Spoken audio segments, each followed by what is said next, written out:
Et pour le contre, la conseillère nationale Verena Herzog, à qui je passe la parole.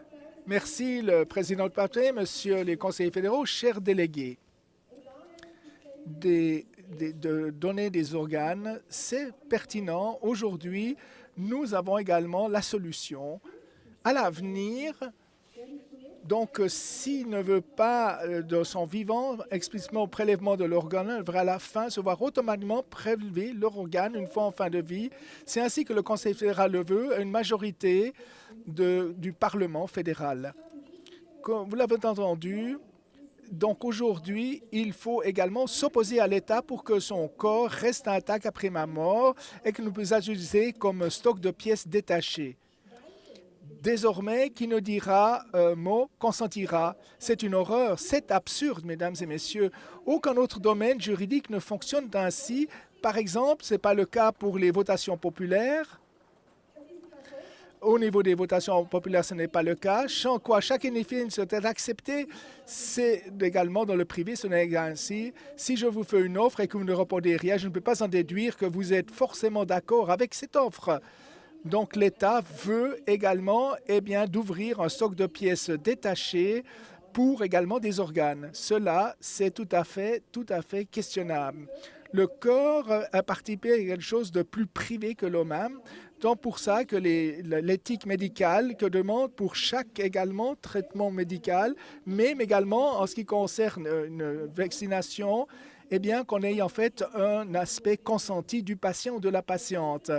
Pour également on a besoin également d'une signature. Et aujourd'hui, pour également, disons, le prélèvement d'organes, cela devrait être évité.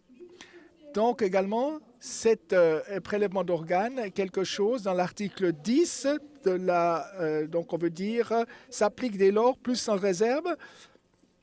Donc également, si on acceptait il faut également s'opposer à l'État.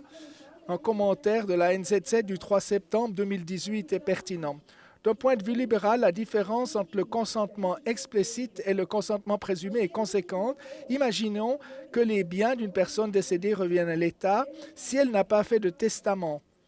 Une telle prétention des autorités provoquerait un véritable tollé. L'argument principal des partisans de consentement présumé est que ce régime permettrait de disposer de davantage d'organes et de sauver plus de vies humaines. C'est ce que démontreraient les expériences faites dans d'autres pays voisins. Cela, selon les expériences, disons, comme d'autres pays, cela montrerait que c'est le cas. Mais disons, cela est faux. Un exemple de bioéthique de Marcus Christan a évalué, à la demande de la Confédération, 314 études scientifiques pertinentes sur ce thème. Cette analyse a relevé, je cite, qu'une évidence claire d'un effet causal direct du consentement présumé sur le taux de don d'organes ainsi qu'une estimation sûre de l'ampleur de cet effet font toujours défaut. Ou en clair, on pourrait dire qu'après l'analyse approfondie, les affirmations des partisans sur l'augmentation du nombre d'organes à disposition avec le consentement présumé sont fausses. La Commission nationale d'éthique a également, en 2019, constaté qu'il n'existe aucune preuve scientifique tangible selon laquelle le consentement présumé entraînerait une augmentation des dons d'organes. Je cite principalement en Grande-Bretagne, par exemple, présenter un taux de dons élevé malgré une application du consentement explicite, alors que d'autres pays ne l'ont pas montré. Oui, on l'a vu également comme que le corps peut être utilisé, disons, comme pièce de réserve. Ce n'est pas une raison pour nous de pouvoir changer ce changement de paradigme. Heureusement, nous vivons en Suisse. Les partisans du consentement présumé argumentent que les dons d'organes sauvent des vies et que plus de 1400 personnes étaient dans l'attente d'un organe fin 2020. Ils passent toutefois sous silence le fait que près de 50% de patients ne sont pas éligibles à une transplantation pour des raisons de santé. Il passe aussi sous son silence que le fait que 66% de ces patients sont en attente d'un rein et que ces patients peuvent également survivre et attendre grâce à la dialyse. Les participants du don d'organes supposent que 80% des personnes déclarées via un sondage sont prêtes à donner leurs organes, mais c'est 80%, disons, correspond pas à la réalité, mais ne représente pas du tout tout à fait hypothétique. Il n'est pas possible de déduire d'une réponse générale à un sondage un passage à l'acte concret lorsqu'on parle de don d'organes. Cela est aussi valable pour d'autres sujets concernant directement les jeunes. Si une personne se représente en faveur de la protection de l'environnement, cela ne suffit pas qu'elle soit pour autant prête à se séparer de sa voiture.